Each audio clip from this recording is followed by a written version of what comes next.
हम अपनी जान के दुश्मन को जान कहते हैं, हम अपनी जान के दुश्मन को जान कहते हैं। मोहब्बत की इस मिट्टी को हिंदुस्तान कहते हैं, मोहब्बत की इस मिट्टी को हिंदुस्तान कहते हैं। जो ये दीवारों में सुराख है, जो ये दीवारों में सुराख है, ये साजिशों का है, ये साजिशों का है। और हम सुराखों को भी रोशनदान कहते हैं। तो आप सभी सम्मानित देशवासियों और सभी मेरे साथियों, आप सभी को 74वें गणतंत्र दिवस की बहुत हार्दिक शुभकामनाएं।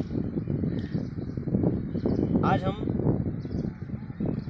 यहाँ पे बैठे हैं, ये बहुत सौभाग्य की बात है। हम आज़ाद देश में जन्म हुआ है और इस सुबह जो यहाँ बैठे बहुत आनंद ले रहे हैं। ये बहुत से लोगों के जीवन में नहीं आ पाई। ये हमें सौभाग्य मिला है कि हम ऐसे देश में जन्मे और हमें गुलामी नहीं देखनी पड़ी। इसके लिए हमारे जो क्रांतिकारी थे उन्होंने लड़ाइयाँ लड़ी और हमें ये आज़ादी दिलाई है। हम इस रूप में नहीं जाएंगे कि ये संविधान कब बना, कैसे बना, कब लागू हुआ, ये सभी को पता है। संविधान है क्या, एक्चुअली क्या है संविधान, मैं उस पर प्रकाश डालना चाहता हूँ कि संविधान एक तरीके का डॉक्यूमेंट है, दस्तावेज है, रूल और रेगुलेशन का एक बॉन्ड है या कॉन्ट्रैक्ट है।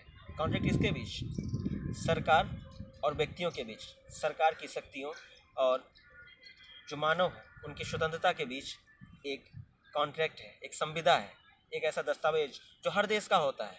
हर देश में, चाहे वो कोई भी, चाहे वो तानाशाही वाला देश नॉर्थ कोरिया ही क्यों ना हो, सैनिक शासन वाला देश म्यांमार ही क्यों ना हो, सैनिक जहाँ अर्ध सैनिक हैं पाकिस्तान ही क्यों ना हो, चाहे कम्युनिस्ट चीन ही क्यों ना हो, फिर ऐसी क्या खासियत है हमारे देश के संविधान में जो इन सब से हमें अलग बनाता है और वो देश एक उभर रहा है। तो इस संविधान की खासियत है संविधानवाद।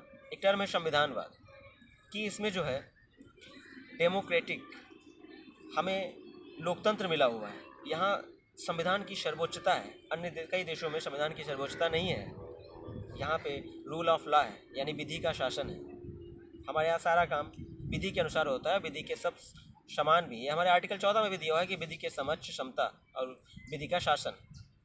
तो ये है जहाँ लोकतंत्र है, सीमित सरकार है, यहाँ शक्तियाँ सरकार की असीमित नहीं है, यानी हमारे जैसे ही स्वतंत्रता हमारी आती है सरकार की शक्तियाँ सीमित हो जाती हैं। तो ये है संविधानवाद और यही चीज़ हमें बाकी सारे देशों के संविधान से, हमारे संविधान को अलग बनाती है और हमारे देश को एक अलग रूप में बनाती है। संविधान लागू हो गया और आज 74 साल संविधान को 74वां हम लोग मना रहे हैं। लेकिन अभी हमारे सामने बहुत सी चुनौतियां हैं। कुछ सामाजिक चुनौतियां हैं, आर्थिक चुनौतियां, राजनीतिक चुनौतियां, हर तरीके की चुनौतियां हैं। लेकिन मुझे कुछ सामाजिक चुनौतियां उन पर प्रकाश डालना चाहूँगा कि जैसे ही गणतंत्र दिवस या स्वतंत्रता दिवस आती है, लोग डीपी चेंज करने लगते हैं, स्टेटस लगाने लगते हैं, कुछ नए गाने सुनने लगते हैं देशभक्ति के। क्या यही है देशभक्ति? क्या इसी को देशभक्ति कहते हैं? आपने देखा होगा कि नैतिकता जा रही है समाज से। अपने बूढ़े माँ बाप को नहीं पाल पा रहे हैं। आप अक्सर वीडियो देखते होंगे कि अपने घर से बूढ़े माँ बाप को निकाल देते हैं, पीटते हैं। क्या ये है? क्या यही वो समाज है जिसकी कल्पना हमारे क्रांतिकारियों ने की थी? आप देखते होंगे कि हाथों में तिरंगा लिए दौड़ रहे हैं। क्या सिर्फ तिरंगा लेने से ही देशभक्ति है? तिरंगा तो फुटपाथ पे लेके बच्चा भी दौड़ रहा है, जो अपनी सिर्फ देशभक्ति की वजह से नहीं, मजबूरी की वजह से वहाँ फुटपाथों पे तिरंगा बेच रहा है। देशभक्ति वो है कि आप जहाँ कहीं भी हैं, जिस स्तर पर भी हैं, आप अपने काम को पूरी ईमानदारी, पूरी मेहनत और पूरी लगन के साथ करें तो आपके हिस्से की देशभक्ति पूरी हो जाएगी। और ये ऐसी देशभक्ति आज सभी से हमें बहुत ज़रूरत है कि सब ऐसी देशभक्ति दिखाएं। इस समाज को मिल के बनाना है। तक्षशिला, नालंदा जैसे हमारे यहाँ विश्वविद्यालय हुए थे और आज हमारी यूनिवर्सिटियों में शिक्षा का स्तर टॉप 100 यूनिवर्सिटी में भी काम नहीं आ रही हैं, कहीं पे बिलोंग नहीं कर रही हैं। तो हमें इन सब से पार जाना है।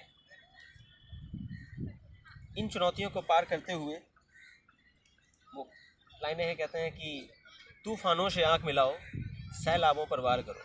तूफानों से आँख मिलाओ, सैलाबों पर पार करो और मल्लाहों का चक्कर छोड़ो, तैर कर दरिया पार करो। हमें हमारे देश को नई ऊंचाई, नई बुलंदियों पर लेके जाना है। नई ऊंचाइयां इस देश को छुआनी है। ये हम सब आप मिलकर ही कर पाएंगे। तो आप अपने अपने अपने हिस्से की सारे लोग देशभक्ति निभाएं और हमारा कार्य पूरा होता चला जाएगा, क्योंकि ये देश अभी तक अनुरत चलता आया है, आगे भी ऐसे ही चलता जाएगा। ये देशभक्ति एक गंगा की तरह बहती हुई पानी की तरह है, गंगा में आगे चलती चली जाएगी, क्योंकि हमारे उसी में कहा गया कि जनगण मन अधिनायक है। जो जनगण और मन है ये सब, और नीचे लास्ट में भारत भाग्य विधाता, ये हमारे राष्ट्रगान में ही दिया हुआ है कि भारत भाग्य विधाता, हम ही ये सब भाग्य विधाता हैं, देश का युवा ही है।